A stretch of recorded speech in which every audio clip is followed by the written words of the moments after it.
Chicago અને તેની આસપાસના ટાઉન્સમાં યુ વિઝા માટે ફેક રોબરી કરાવવાના આરોપોનો સામનો કરી રહેલા રજની પટેલ નામના એક ગુજરાતી સામે અરેસ્ટ વોરંટ કાઢવામાં આવ્યું છે. 34 વર્ષનો રજની પટેલ ફ્લોરિડાનો રહેવાસી હોવાનું કોર્ટ રેકોર્ડ્સમાં જણાવાયું છે. તેની સામે શિકાગોમાં ક્રિમિનલ ટ્રાયલ ચાલી રહી હતી, જેના ત્રીજા દિવસે કોર્ટમાં ગેરહાજર રહેનારા રજનીને ભાગેડુ જાહેર કરી તેના નામનું અરેસ્ટ વોરંટ ઇસ્યુ કરાયું છે. શિકાગો ટ્રિબ્યુનના એક રિપોર્ટ અનુસાર રજની પટેલના લોયરે પણ કોર્ટ સામે હાથ અદ્ધર કરી દેતા એવું જણાવ્યું હતું કે તેનો પોતાના ક્લાયન્ટ સાથે કોઈ જ કોન્ટેક્ટ નથી રહ્યો. રજનીને શોધવા માટે પોલીસ રોકફોર્ડ સ્થિત તેના ઘરે પહોંચી હતી, પરંતુ ત્યાં પણ કોઈ નહોતું મળી આવ્યો. કોર્ટ રેકોર્ડ્સ અનુસાર રજની પટેલની ગાડીને ટ્રેક કરવા માટે પોલીસે સર્વેલન્સ કેમેરા અને લાયસન્સ પ્લેટ રીડર્સની મદદ લીધી હતી, જેમાં એવું જાણવા મળ્યું હતું કે તેની વ્હાઇટ ટોયોટા કેમરી ઇન્ડિયાના, ટેનેસી અને એલાબામામાંથી પસાર થઈ છે. તો બીજી તરફ પ્રોસિક્યુટર્સની રિક્વેસ્ટ પર રજની પટેલની ગેરહાજરીમાં પણ તેની સામેની ટ્રાયલ ચાલુ રહી હતી. જ્યુરીએ ગત શુક્રવારે ક્લોઝિંગ આર્ગ્યુમેન્ટ સાંભળી હતી અને ત્યારબાદ તેને પોતાની વિઝા એપ્લિકેશનમાં ખોટી માહિતી આપવાના ચાર્જમાં ગુનેગાર ઠેરવવામાં આવ્યો હતો. રજનીને જે ગુનામાં દોષિત ઠેરવવામાં આવ્યો છે તેના હેઠળ તેને 10 વર્ષ સુધીની જેલની સજા થઈ શકે છે. ફેડરલ કોર્ટ તેને નવેમ્બર 30ના રોજ સજા સંભળાવવાની છે. 2024ના કેસમાં રજની પટેલ સહિત કુલ 6 લોકોને આરોપી બનાવવામાં આવ્યા હતા. તેમના પર ફેક રોબરી કરનારા લોકોને પૈસા આપવા ઉપરાંત Subway restaurant, Dunkin donut shops, liquor stores, gas stations અને સ્મૂધી શેકમાં ફેક રોબરી કરાવવાનો આરોપ હતો. આ સેટિંગવાળી રોબરી દરમિયાન નકલી લૂંટારા જે તે સ્ટોર પર ગન લઈને પહોંચી જતા હતા અને લૂંટ ચલાવતા હતા. કેટલાક કેસમાં તેઓ રોબરી રિયલ દેખાય તે માટે વિક્ટિમ પર હુમલો કરવાનું નાટક પણ કરતા હતા. આ રોબરીનું નાટક પૂરું થયા બાદ લોકલ પોલીસે તેની જાણ કરવામાં આવતી હતી. તેનો લાભ લેનારા રજની પટેલ સહિતના લોકોએ પોતે કોઈ ક્રાઇમનો ભોગ બન્યા છે અને પોલીસ તપાસમાં મદદરૂપ થશે તેવો દાવો કરી યુ વિઝા માટે સર્ટિફિકેટ મેળવવા ફોર્મ સબમિટ કર્યા હતા. રજની પટેલે પોતાના માટે જે રોબરી કરાવી હતી તે ફેબ્રુઆરી 8, 2023ના રોજ સાઉથ હોલેન્ડમાં આવેલી ડંકિન ડોનટ શોપમાં થઈ હતી, જેમાં તેની સાથે એક બીજો વિક્ટિમ પણ શોપમાં હાજર હતો. આ રોબરી થઈ તે પહેલા રજની પટેલ આ સમગ્ર કાંડના માસ્ટર માઇન્ડ પાર્ટ 9ને મળ્યો હતો. આ મુલાકાત હિકોરી હિલ્સની નજીક આવેલા એક ગેસ સ્ટેશન પર થઈ હતી તેવું પણ ટ્રાયલ દરમિયાન જણાવાયું હતું.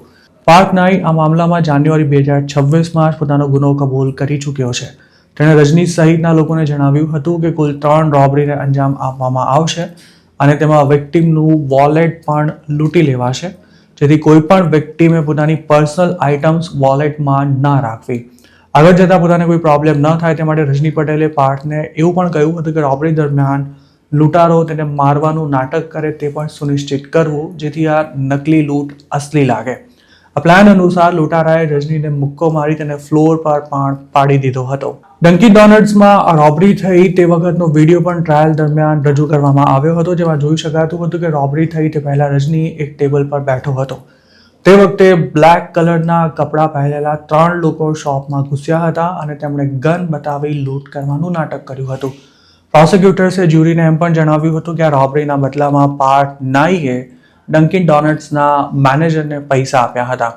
ત્યારબાદ મે 2024માં યુ વિઝા મેળવવા માટે પોતાના ઇમિગ્રેશન એટર્ની મારફતે રજનીએ સાઉથ હોલેન્ડ પોલીસ ડિપાર્ટમેન્ટ પાસેથી સર્ટિફિકેટ મેળવવા એપ્લિકેશન કરી હતી, જેમાં એવું જણાવાયું હતું કે રોબરીને કારણે પોતે માનસિક રીતે વ્યથિત થઈ ગયો છે. આ સર્ટિફિકેટ મળી ગયા બાદ 2025માં રજનીએ યુ વિઝા માટે અપ્લાય કર્યું હતું. નવાઈની વાત એ છે કે ત્યારે તેની સામે આ મામલે ગુનો નોંધાઈ ચૂક્યો હતો અને કેસ પ્રી ટ્રાયલ સ્ટેજમાં હોવાથી તેને રિલીઝ કરી દેવાયો હતો. રજનીએ જેને ફેક રોબરી માટે પૈસા ચૂકવ્યા હતા તે પાર્ટ 9એ પણ તેની સામે જ્યુરી સમક્ષ ગવાહી આપી હતી અને તેને સપ્ટેમ્બર 2ના રોજ સજાનું એલાન થવાનું છે. તાજેતરમાં જ શિકાગોની આસપાસથી ઇમિગ્રેશનના કેસમાં સચિન પટેલ, આર્યન પટેલ, જગદીશ પટેલ અને રવિના પટેલ નામના 4 ગુજરાતીઓની ધરપકડ કરવામાં આવી હતી, જેમાંથી રવિના પટેલનું નામ પણ આ પ્રકરણમાં જે તે સમયે બહાર આવ્યું હતું. હાલ આ 4 લોકો ઇન્ડિયાનામાં આવેલી આઈસની જેલમાં બંધ છે.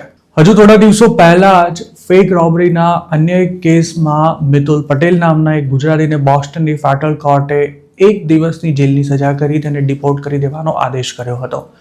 મિતુલે કોર્ટનું જજમેન્ટ આવતા પહેલા જ પોતાનો ગુનો કબૂલ કર્યો હતો.